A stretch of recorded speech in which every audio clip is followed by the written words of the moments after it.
Kalau memang Allah menentukan emang aku harus dibeli sama orang itu kan semua Allah kan ya, kalau memang enggak ya sudah mau gimana ya.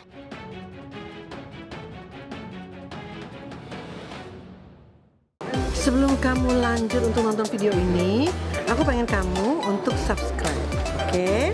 Subscribe di channel ya. Dan jangan lupa nyalain loncengnya. Coba aku tunggu. Nah, oke, thank you udah subscribe. Selanjutnya ada kabar dari Musdalifah yang sudah mantap ingin melego istana megahnya. Kabar dari Musdalifah itu akan dirangkai dengan cerita konflik Arya Satria versus Karen Poro.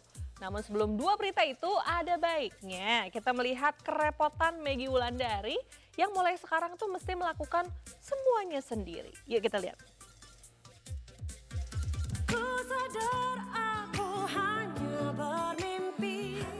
Perpisahan masih jauh, rangkaian sidang perceraian belum sekalipun dilakukan. Tapi Meggy Wulandari sudah seperti benar-benar single parent. Semuanya serba sendiri. Seperti kemarin, Meggy harus turun sendiri mencari sepeda untuk si bungsu Al-Khalifi. Kita kesini lagi kepengen ngebeli sesuatu yang Al kepengen banget, yaitu sepeda dan mainan dan yang lainnya. Al, ini kamu dapat apa? Dapat apa nih? Dapat apa nih? Mainan ini. Namanya juga anak-anak, ketika berada di toko mainan semuanya dimauin. Meggy mesti ikut repot ke sana kemari, repot pula memberi pengertian. Lagi ngelihat mobilan nih pemirsa nih, lihat tuh. Coba dikasih tunjuk tuh, kasih tunjuk ke situ. Al mau beli apa? Kasih tunjuk ke sana nih. Aku mau beli ini nih, tunjukin. Wow. Buka. Mau buka. Al mau beli ini nih. Ini apa nih? Ini teman-teman nih. Al mau beli ini nih. Ini keren loh. Mobil apa itu? Mobil apa tuh sayang?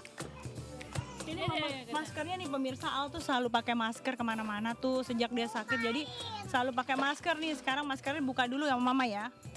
Mau dibukain. Oh sekarang, mama sholat dulu ya, gimana Beb? Mama sholat dulu ya.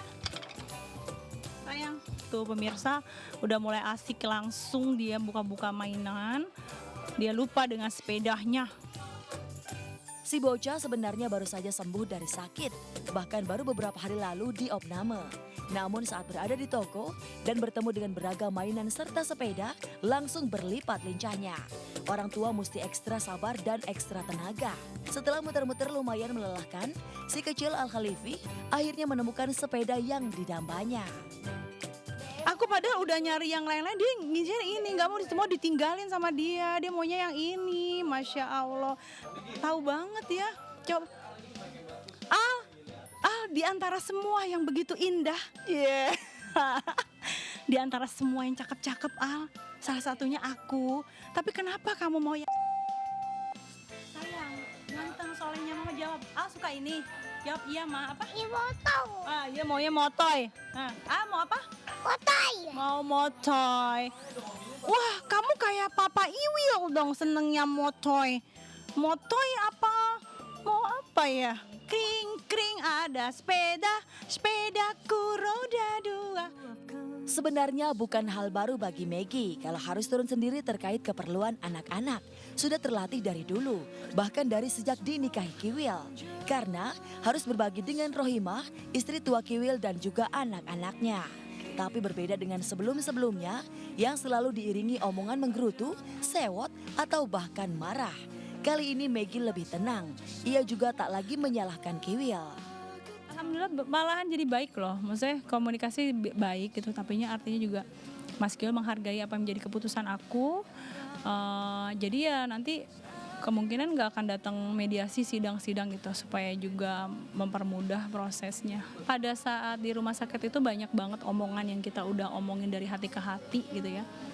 Ya artinya Mas Kiwil, papanya anak-anak, menghargai apa yang menjadi keputusan aku. Dan saling mencinta itu, kalau aku punya prinsip gini ya, cinta itu nggak harus memiliki gitu loh. Kembali lagi yang sejatinya kita harus mencintai yang sungguh-sungguh kita cintai hanya kepada Allah. Allah cemburu loh kalau kita terlalu cinta kepada makhluk atau benda yang dia ciptakan gitu. Sebaiknya kita fokuskan cinta kita hanya kepada Allah gitu. Sendiriku menangis.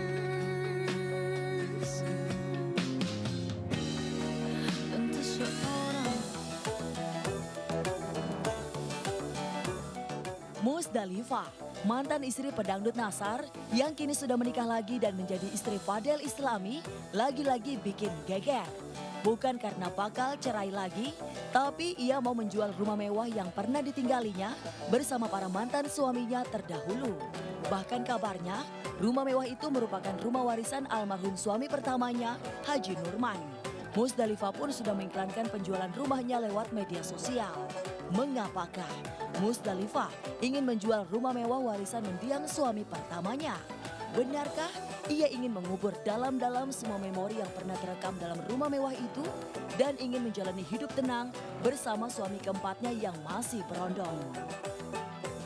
Mas itu harus jual padahal kan banyak memori, Bu. Kenapa ya?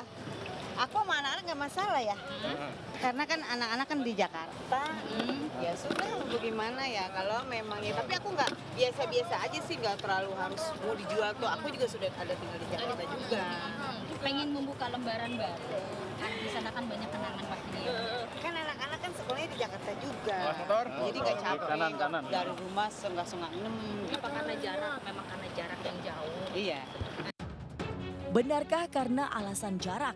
Ataukah ada alasan lain yang lebih menguras emosi dan memori? Maklumlah, di rumah mewah itulah Musdalifah menjalani kehidupan bersama para mantan suaminya.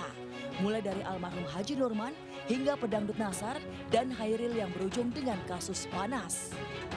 Aku mah siapa aja, aku terbuka. Yang penting berkah, sehat, aku juga sama anak sehat. Aku nggak punya niat apa-apa buruk, aku nggak ada.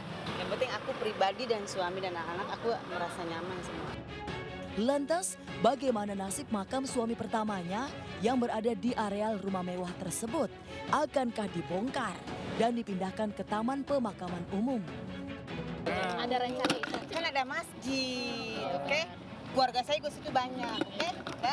Ya nggak apa-apa, memang dari dulu di ini mungkin belum ada peminatnya. Kalau memang Allah menentukan emang aku harus dibeli sama orang, itu kan semua Allah kan ya. Kalau memang enggak ya sudah, bagaimana ya.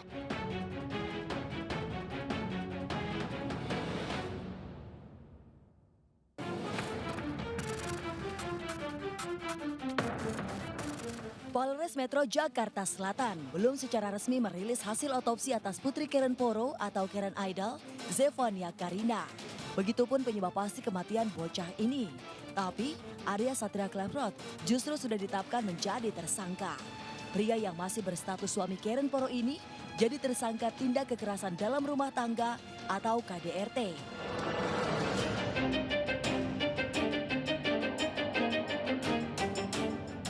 Berdasar laporan Karen di Polrestabes Bandung, Jawa Barat, pihak Arya melalui kuasa hukumnya tidak terkejut dengan penetapan tersangka.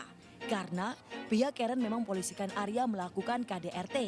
Itu pun hanya kekerasan verbal dan ancaman hukumannya 4 bulan penjara. Tapi pihaknya juga punya pengaduan balik yang ditujukan untuk Karen. Ada laporan polisi di Polrestabes Bandung yang disampaikan bahwa itu dibekap, ada kekerasan fisik, ya. Di mana kami juga punya laporan polisi bahwa sudah dilakukan pencemaran nama baik, dugaan pencemaran nama baik. Nama Marsyanda ditarik-tarik dalam kasus ini. Seakan-akan Arya itu berselingkuh dengan Marsyanda. Siapa yang, jadi namanya sudah tercemar orang-orang ini gitu. Ya, ini bisa saja ya, saya tidak mau menganalisa lebih jauh. Bisa saja, karena kan berkaitan nih Mas, ya. Peristiwa KDRT di Bandung, kemudian sampai akhirnya anak itu jadi rebutan, ya itu kan jadi satu kaitan.